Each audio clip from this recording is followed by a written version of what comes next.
तरंगशीकर समा स्वादेन देवाः समे आनन्दाब्धिविगाहनं विदधति लोकास्य मोदान्विताः। सत्ये सहसै सद्गुरुर्विजयते कारुण्यलीलाधरो हंसानां निजरूपदः सुखकरो बोधेन्दुरत्नाकरः।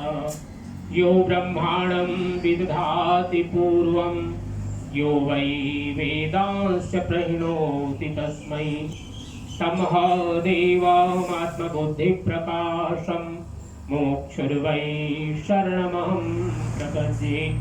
मुमुक्षुर्वै शरणमहं प्रपद्ये। हम सब लोग काफी संख्या में यहाँ पर हैं। प्रेम और श्रद्धा के साथ उच्च स्वर में जयकारा लगाएंगे। प्रेम से बोलिए सदगुरु कबीर साहेब की।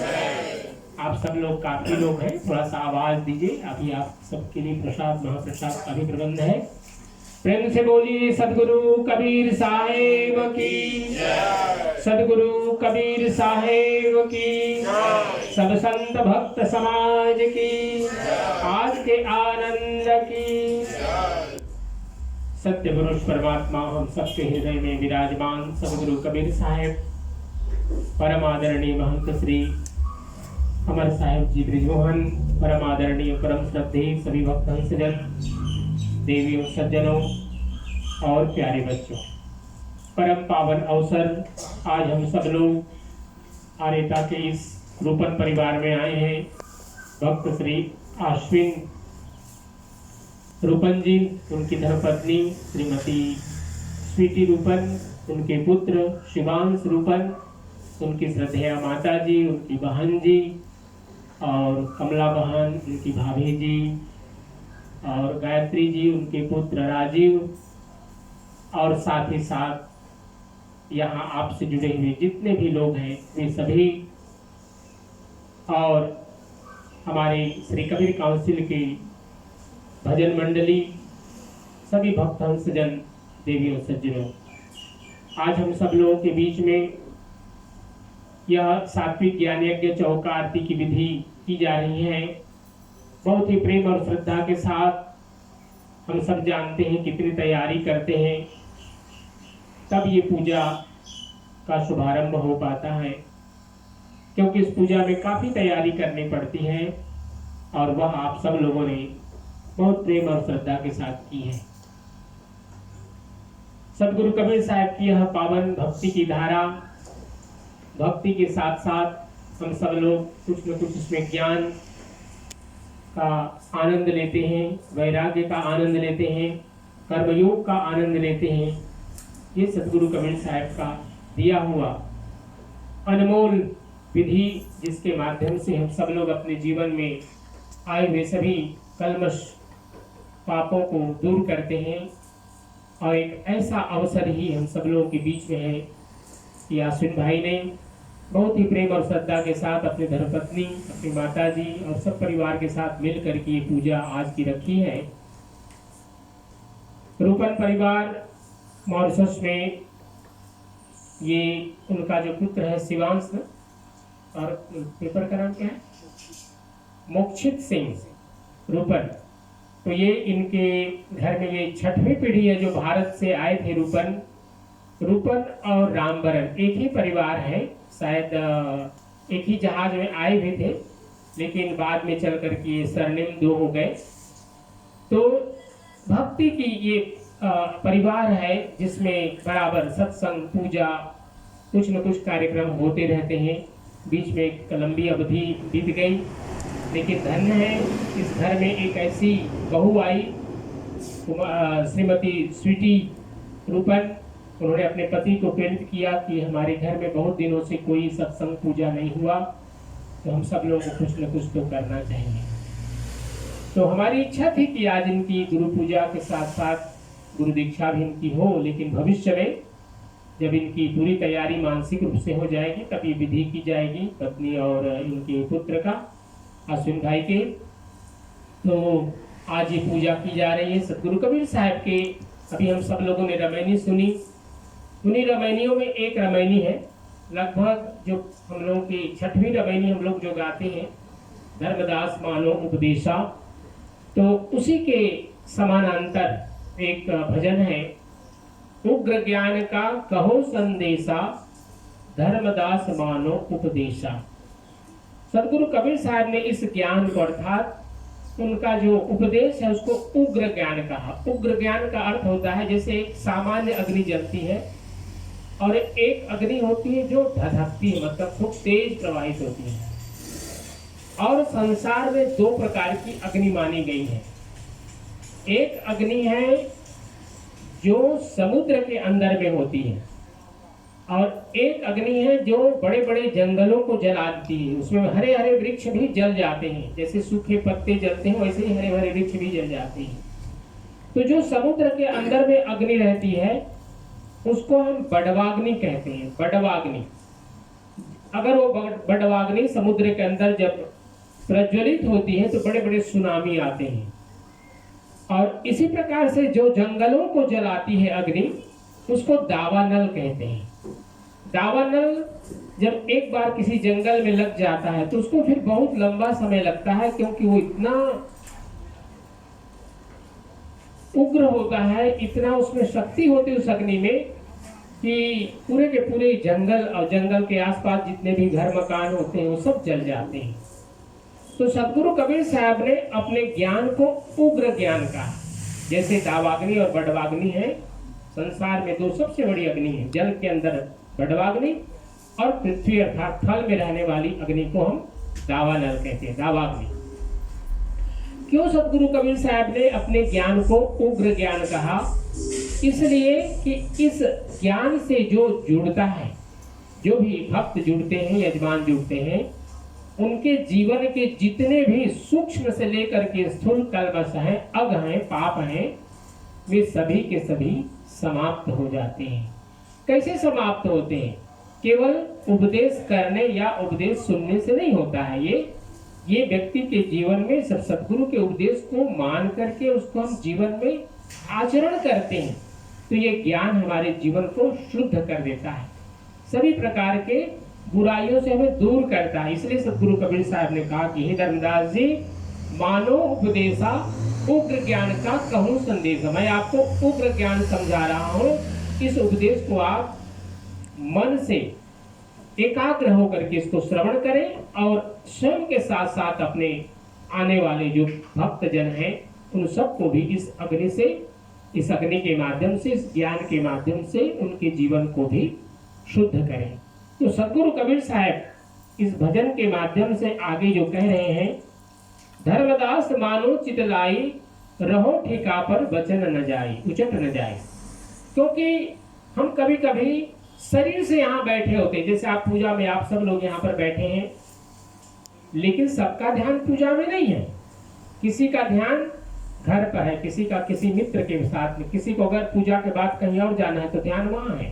तो सदगुरु कबीर साहब इसलिए कह रहे हैं कि आप इस वचन को एकाग्र चित्त होकर के सुने, क्योंकि मन जब उचट गया तो हमारा प्रवचन व्यर्थ चला जाएगा। क्या प्रवचन दे रहे हैं? अजर लोक से आरती किन्ना, सो आरती हम तुमको दिन्ना। आरती का अर्थ होता है जैसे यहाँ पर ज्योत जल रहा है, लेकिन एक आरती का अर्थ होता है भक्ति। ये भक्ति हम आपको दे रहे हैं धर्मदास जी, और ये आरती हम सतलोक से लाए हैं। इसलिए इस आरती के करने से, इस भक्ति के करने से, क्योंकि यहाँ तो हम लोग कुछ कर्मकांड विधि है, भोग लगाना, नारियल भेंट करना, मोड़ना, परवाना देना, ये सब कर्मकांड है, लेकिन जो इसके पीछे ज्ञान छिपा हुआ है ये विशेषता रखती है। और सदगुरु कबीर साहब ने कहा कि ये ज्ञान, ये भक्ति, ये आरती हमने सत्यलोक से लाया है। अजर लोक से आरती की नजर का अर्थ होता है जहाँ जा करके व्यक्ति फिर जन्म मृत्यु जरा इन सब से मुक्त हो जाता है, अर्थात मुक्ति का लोक है, वहां से हमने इस भक्ति को लाया है। जागर आरती नाहिन साजी, ताघर धर्म राय की बाजी। क्योंकि 2 स्थिति है, एक है व्यक्ति के जीवन में जब भक्ति करता है सकाम रूप से, हमें पुत्र चाहिए, पैसा चाहिए, धन चाहिए, पद में पदोन्नति चाहिए, कोई समस्या का निराकरण चाहिए, ये भी भक्ति का रूप है। सकाम भक्ति इसको हम कहते हैं, जिसके पीछे कामना हमारी जुड़ी हुई है, हमारा कोई संकल्प जुड़ा है कि ये हमारा हो जाए तो हम आपकी भक्ति करेंगे। सदगुरु कबीर साहब ने कहा कि भक्ति किसी प्रकार का ये व्यापार नहीं है कि आपने 100 रुपया व्यापारी को दिया तो उसने 100 रुपया का आपको उसके बदले सामान दिया, लेकिन ये भक्ति एक प्रकार का व्यापार नहीं है, वाणिज्य नहीं है। ये भक्ति में केवल समर्पण है, जो क्योंकि संसार से मुट्ठी बांध के आए थे और हाथ पसार के जाएंगे। संसार में जो हमने कमाया है संसार में ही छूटना है।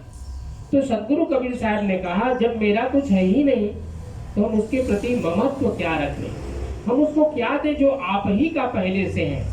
इसलिए सदगुरु कबीर साहब ने कहा जागर आरती नाहिन साजी, जो व्यक्ति अपने जीवन में इस सात्विक ज्ञान के चौका आरती को करता है उसका निश्चय ही इस विधि के माध्यम से और इस विधि के माध्यम से दिए हुए ज्ञान से उसके जीवन में मुक्ति का मार्ग प्रशस्त होता है।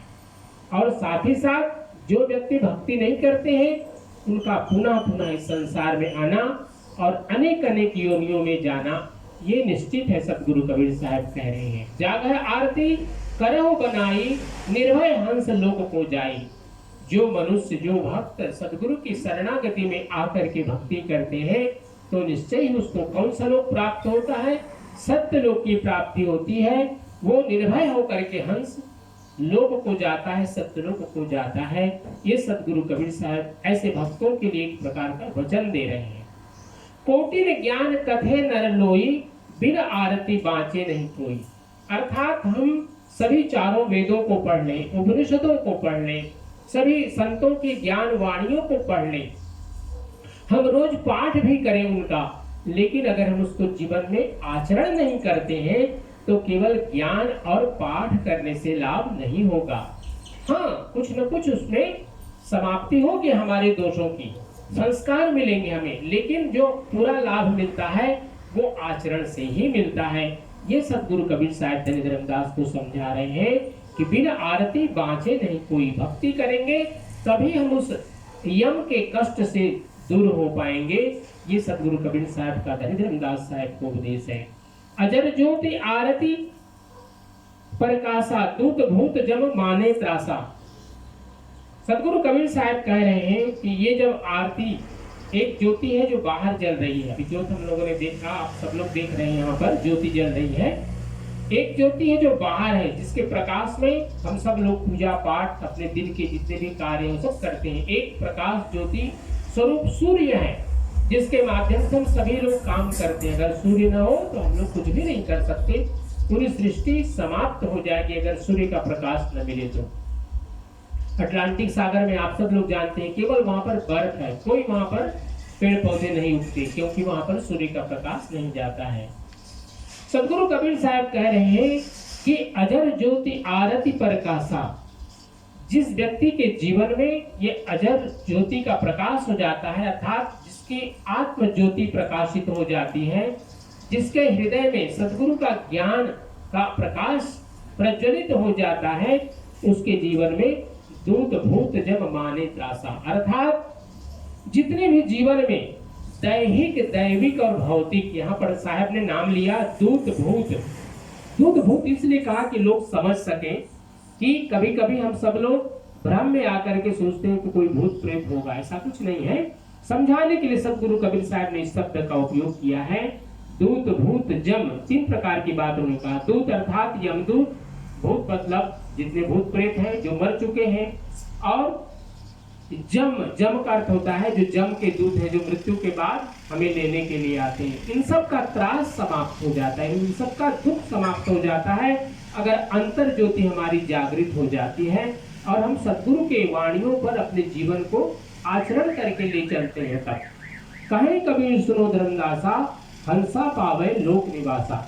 क्योंकि सारी यात्रा, जितने भी धार्मिक यात्राएं, आध्यात्मिक यात्राएं, चाहे किसी भी संप्रदाय के, विश्व में अनेक अनेक प्रकार के संप्रदाय हैं, जो महापुरुष जब ऊंचाई पर पहुंच जाता है तो उसको कुछ भी अलग नहीं दिखाई देता।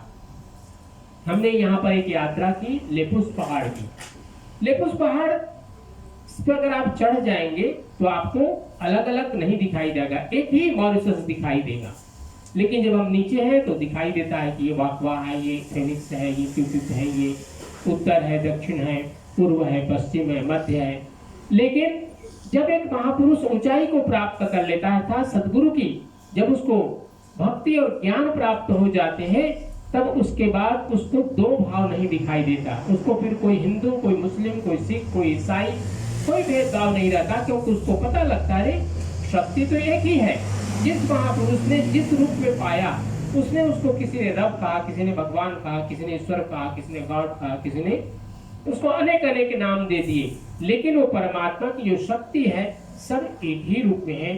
सदगुरु कबीर साहब करें कि धर्मदास जी, अगर ये ज्ञान प्राप्त हो जाए तो उसके व्यक्ति के जीवन में जितने भी पुनरपि जननम पुनरपि मरणम का जो चक्र है वो समाप्त हो जाता है, और हंसा पावे लोक निवासा, अर्थात वो जीवन में जिएगा, सब कार्य करेगा, लेकिन उसको इस चीज का आनंद रहेगा कि उसने ज्ञान की प्राप्ति की, भक्ति की प्राप्ति की, सदगुरु की शरणागति की प्राप्ति की, और उसने उस तत्व को प्राप्त किया जिसके लिए जन्मों जन्मों से वो प्यास में था, जन्म जन्म से जिसके लिए भटक रहा था, जिसके लिए वो सदगुरु की शरणागति आकर के प्रार्थना की कि हे सदगुरुदेव, मुझे एक ऐसा ज्ञान दे जिस ज्ञान से हमारा इस आवागमन का चक्र से मुक्ति मिल जाए। वह उसे प्राप्त हो गया। तब उसे जीवन रहते हुए सतलोक का दर्शन, सतलोक का आनंद, और मृत्यु के बाद पुनः उसको संसार में आने की प्रक्रिया से मुक्ति मिल जाती है। ये सदगुरु कबीर साहब का उपदेश इस रामायण के माध्यम से।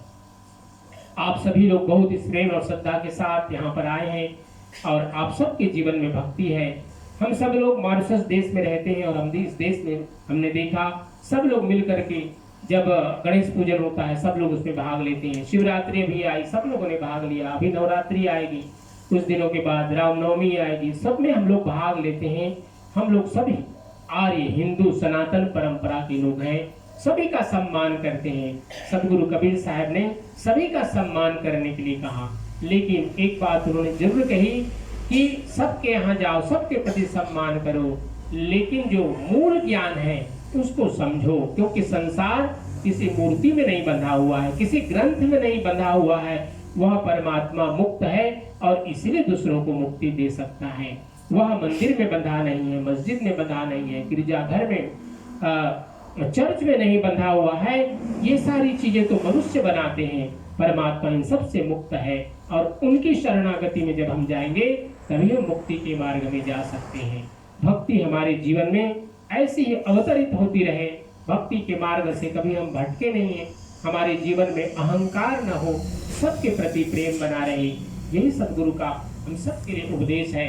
आई अश्विन जी, उनकी धर्मपत्नी और उनकी श्रद्धेय माता जी और समस्त जितने भी आप परिवार जन हैं, आप सब लोगों ने इस पूजन का आयोजन किया।